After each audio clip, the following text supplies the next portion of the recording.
UFC'ni chempionlari bo'lib chiqarish maqsadida bu ligani tashkil etdik.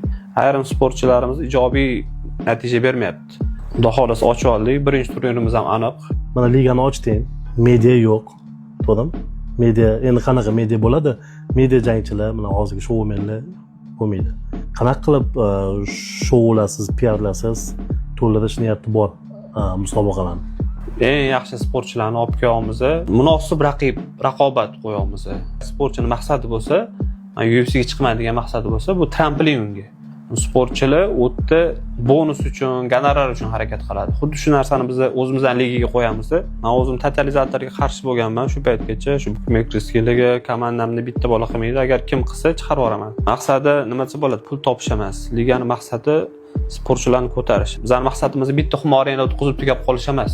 Boshqa davlatlardan ham yaxshi kompaniyalar chiqib homiylik qilish taklifini berishadi. Bayitslar hozir kimga chiqadi, kim bilan gaplashadi? Jasur bilanmi yo siz bilanmi? Albatta menga aloqa chiqyapti. Hammasi. Hozir chiqishyapti. Hozircha. Octagon Liga menga jang berdi. Xuddi shunaqa video qilib chiqsa-da, Mango Liga menga jang berdi.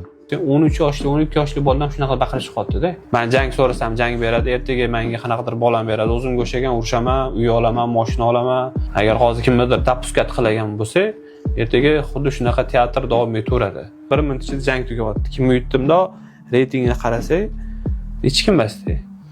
Tekinga o'xshama, biroz nima aytgan bayit bilan. Men aytgan bayitki, o'zimiz topamiz. Yo'q, bizning ligada unaqa narsa bo'lmaydi. MMA desa oldin hamma o derdi, MMA chi ekan derdi. Hozir MMA chi desachi, qo'y deydi.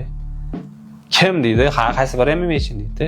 Chempion bo'lish oson, chempionlikni ushlab turishdan ko'ra, rassabcha qiladi bizanikilar. Chempion bo'lgandan keyin bemalol